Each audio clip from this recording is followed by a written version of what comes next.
So at least a couple times per month, I get emails or DMs from people who want to break into voiceover, and they get in touch with me and they're like, how do I get into voiceover? Where do I even start? And if I have the time, I will get back to them. I'll email them or maybe even jump on a call with them and walk them through what I would tell somebody, the advice I would give somebody.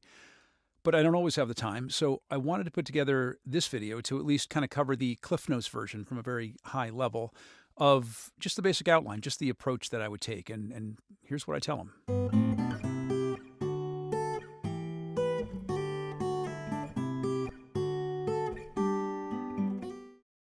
So how do you get into voiceover?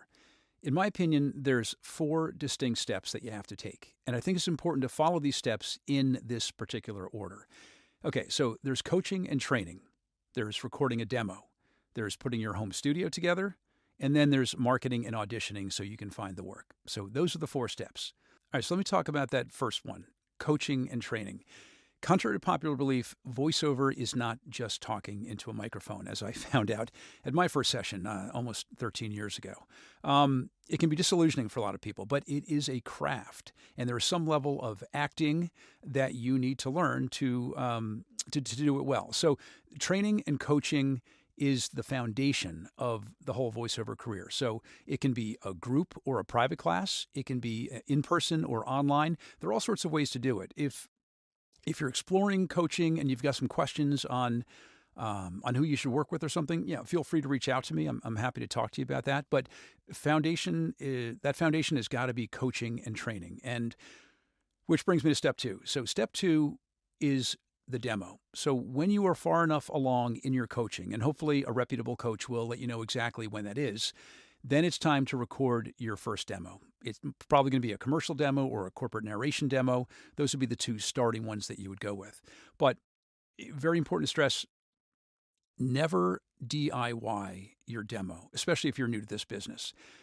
I'd also say don't go with somebody who just knows music production, who's a music demo producer. No, it is critical to find a voiceover-specific demo producer. Believe me, you'll thank me later for that.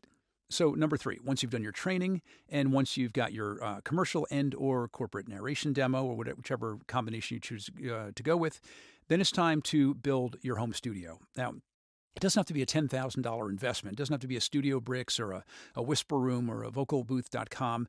It can be a walk-in closet with treated with a lot of clothes and pillows to get the noise absorption and the isolation from the outside world.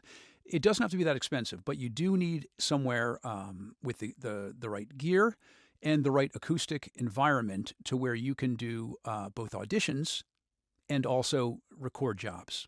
So home studio is number 3. Okay, so after you've got your training and your coaching, you've got your demos, you've got your home studio, more or less dialed in, it's time to start the 4th leg, which I would say is the marketing and auditioning. A lot of people, what I did to get started was join some online casting sites. For me, it was voices.com and also Voice123. There are others like Bidalgo. There are a bunch more out there that you can take a look at. Again, happy to answer any questions if you have them specifically about any of these sites. But you might also try sending your auditions around to local casting directors, recording studios, post-production companies in your area, or even not in your area. But that would be the way to go. So again, it's coaching and training, record the demo, build the home studio, and then start marketing your demos to go and find work. So that's the Cliff Notes version of it. If you have any specific questions, I am not a coach. I don't do coaching at all. I don't plan to do any coaching, but I'm happy to, if I have the time, to answer any questions. So.